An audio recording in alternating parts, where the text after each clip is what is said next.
A new retro gaming Kickstarter brings something a bit different to the marketplace. Sony reverses its decision on the PS3 and Vita store closures, and a new Nintendo Switch firmware update went out last night that actually has an interesting secret you might not have known was within it. What's going on, guys? I'm RGT85. If this is your first time on the channel, welcome. Be sure to hit that subscribe button and be sure to like and share the video. But without any further ado, let's talk about what's going on in the world of video games. So Kickstarter and crowdfunding projects in general kind of have a bit of a negative connotation, I feel, especially when it comes to the video game industry, just because, well, a lot of people have taken advantage of video gamers. And whenever you see these more boisterous Kickstarter campaigns, these big things with big promises, most of the time these promises never get fulfilled. Of course, there was things like the Wonderful 101 remaster, which I still don't understand to this day why this had a Kickstarter. Obviously, Platinum Games had more than enough money to make it. The game was already finished by the time the Kickstarter went out. It was just to get additional funds. So I always kind of turn, sort of a cock eye towards the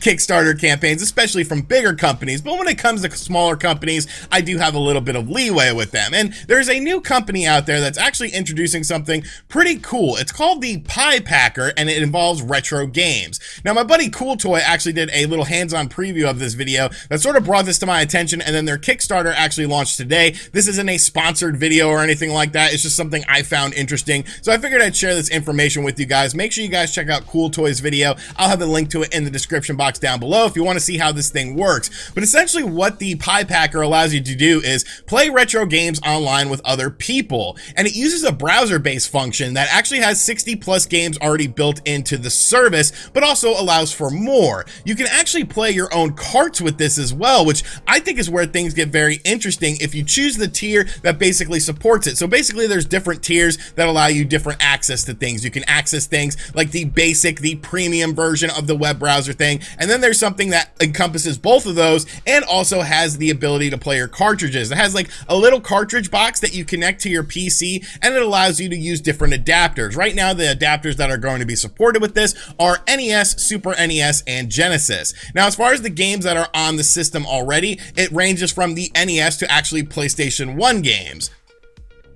Now, this is actually planning to release in November, and it's very easy sort of pick up and play sort of stuff. It actually encourages you to play with your friends and things like that. When you boot up the browser, it actually boots up a webcam, and you could choose a different webcam if you want to, but that way you could see your friends and play with your friends. So it's almost like couch co-op, but without the couch, because most of us that are adults have friends that live on the other side of the country or even the other side of the world. Now, they're planning to ship this, like I said, and release everything in November, and honestly, I think this looks interesting enough. I might be willing to put some money down on this. The Kickstarter, like I said, just went live this morning, and it seems like it's doing very well, so maybe I'll play the waiting game and just make sure it actually comes out. But they have sent it to a lot of different people out there. A lot of people have gotten to try out the service. I think Top Hat Gaming Man is also about to try out the service as well, so it's something I'm keeping my eye on. I love retro gaming projects, even though we don't really talk that much retro stuff on the channel anymore, because really I just got bored with it. Like, how many times can somebody talk about Super Mario Brothers without,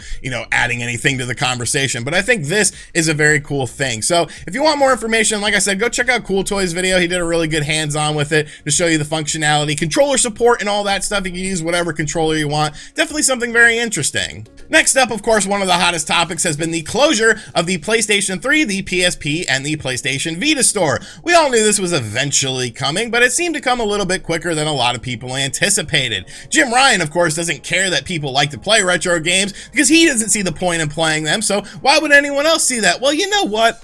All of the yelling, all of the complaining, all of the stuff that happened with this seems like it actually did something. And this is something we sort of talked about yesterday on the channel. Obviously, it was a lot more in-depth with talking about the PlayStation 5 and the Xbox Series X, because it wasn't necessarily about store closures. It was actually about hardware issues, but it does sort of play into this. And of course, I want to update you guys on this because we have talked about things like the PlayStation 3 and the Vita and the PSP store closures. Well, yesterday, Sony put out an announcement, actually straight from Jim Ryan's desk, that said the following. Upon further reflection, however, it is clear that we made the wrong decision here. So today I'm happy to say that we'll be keeping the PlayStation Store operational for the PlayStation 3 and PlayStation Vita devices. PSP commerce functionality will retire on July 2nd, 2021 as planned.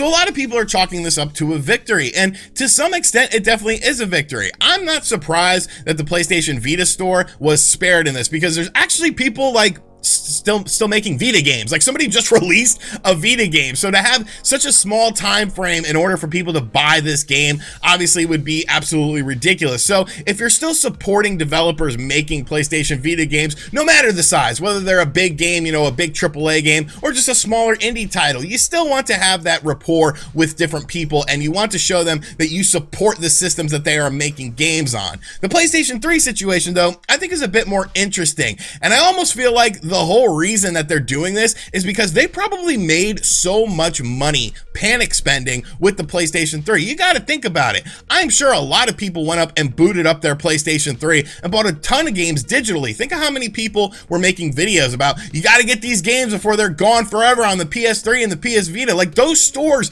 probably saw such a huge rush of capital come into it from people spending money on this just because they were afraid of these games going away forever. And of course, the physical games were rising in the market, in the retro gaming market as well, so they probably made enough money in this time frame to keep the stores open for at least another year. So it's definitely a very interesting situation. I don't think I've ever seen Sony really do a complete 180 on a situation in such a small amount of time. Microsoft, of course, has done things like this. Nintendo, I mean, they just say go to hell. Like, you want your Super Mario 3D All-Stars, well, you go to hell, you go to hell, you buy it if you can find it, if not, whatever, that's not our problem. But it's definitely interesting to see Sony sort of changing their tune with this, and now allowing the PS3 and the PS Vita stores to remain open. Of course, the PSP store is closing. If you have a PSP Go, you know, just hack it anyways. Like, I really just hacked my PSP Go and put a bunch of PS1 games on there, so I had like a portable PS1 system that I could play in my hand. But definitely a big win for gamers and a big win for consumers. But remember, at the end of the day, this is a business, and all because they're saying that they're doing it because of fan feedback. Obviously, there are monetary reasons for this as well, and I honestly feel like just the amount of panic spending that went into this is what is keeping these stores alive. Now,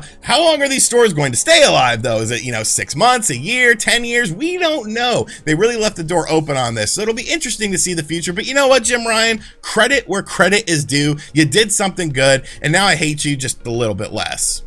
And finally, about a week or so ago, a new Nintendo Switch firmware went out that was 12.0, and data miners found some very interesting stuff in there, basically alluding to a new Nintendo Switch dock. Now, obviously, there's been a lot of talk about the Nintendo Switch revision that is allegedly coming out in 2021. I definitely believe in it. I won't bore you guys with the details of why I believe in it, because I've talked about it a million times, but there are some skeptics towards the situation, and I can understand why, because at the end of the day, Nintendo is a very unpredictable company.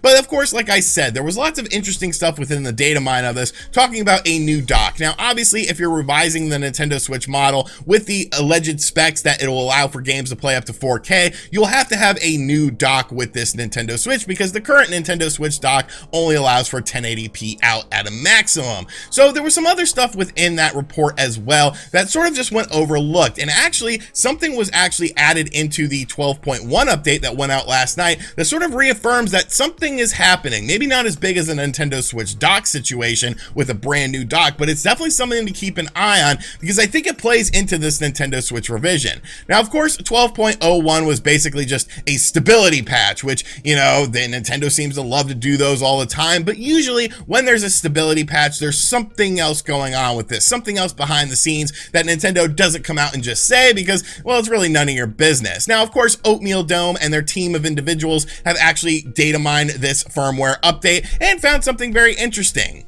So within this patch, the following operating system components were updated. They updated a swear word list, which is good because you don't need to swear on the internet, like Danhausen says, no swearing. BSD sockets, which basically creates connections over the internet. Of course, we have talked about how Nintendo is using some new netcode and things like that in their games. Of course, Monster Hunter Rise was the first game to utilize this, and if you played Monster Hunter Rise online, you would know that, wow, like it plays great. It's a fantastic online experience. That was actually used in Pac-Man 99 as well, so it's nice to see Nintendo upgrading their online infrastructure. But one thing that is sort of flying under the radar with this is Bluetooth support. Now, on the Nintendo Switch as it stands right now, it does not have Bluetooth support for things like headsets and things like that. Yes, you can buy additional attachments to utilize it that plug into your USB slot, but as far as native support is concerned, it is not on there. Now, this initially was found in the 12.0 report, but now that this is now being updated within the operating system components for the Nintendo Switch, within this firmware definitely show that Bluetooth support is coming to the Nintendo Switch, but I don't think it's coming to the standard Nintendo Switch. I believe that this Bluetooth support is going to be in this Nintendo Switch revision, because let's be realistic, even if we take everything at face value that we know about this Nintendo Switch revision, Switch Pro, whatever the hell you want to call it, this is obviously a premium system. This is something that is going to be a cut above the standard Nintendo Switch or even the Nintendo Switch Lite. The Nintendo Switch Lite is your budget entry system. The standard Nintendo Switch is your mainline system, and your Nintendo Switch revised model is your premium system. Things like an OLED screen on it with a 7-inch display, things like up to 4K capability, things like native Bluetooth support. All of these things are just showing that something has to be happening. There are not coincidences in business. If the Nintendo Switch doesn't support Bluetooth, why all of a sudden are firmware updates coming out for the operating system of the system that support Bluetooth? If you can explain that to me in a reasonable manner as to why a Nintendo Switch revision doesn't exist, then I will gladly accept your explanation. But to me, this is definitely showing that something is coming. So Bluetooth support natively on a Nintendo Switch revised model, I think would be a very good thing. It once again would give it that sort of premium feel to it that a lot of people are expecting with this system. So definitely some very interesting things happening within these firmware updates for the Nintendo Switch, especially as of recently. We're getting into the peak of video game news season. You know, usually the summer, everything just starts jumping off. You learn about the games for the second half of the year. So I'm definitely looking forward to more information on this, and I think we're going to get this information sooner rather than later. Alright, so that is going to do it for today's video. I hope you guys enjoyed it. Be sure to let me know what you think of everything in the comments section down below. Are you interested in the PiePacker? Like I said, I'm definitely sort of interested in it. It will be something I'll be keeping my eye on. Maybe I'll throw him some money towards it, just because, you know, it'd make a fun video at the end of the day at the very least. Of course, Sony reversing its decision on the PlayStation 3 and the Vita store closures. Do you think it was consumers, or do you think there was another reason for this? And finally, this Nintendo Switch firmware update containing Bluetooth support. Do you think this is a sign of things to come, or are you still just believing that there is no Nintendo Switch revision and you're going to be stuck with the standard Nintendo Switch model for another 4 years, which makes absolutely no sense because the system is already showing signs of weaknesses when it comes to first-party games like Hyrule Warriors Age of Calamity, so it doesn't make any sense! And as always, guys, thank you for checking out this video. If you are new to the channel, make sure you subscribe and turn on notifications. Check out other videos on the channel as well, and as always, I'll catch you guys on the next one. Later.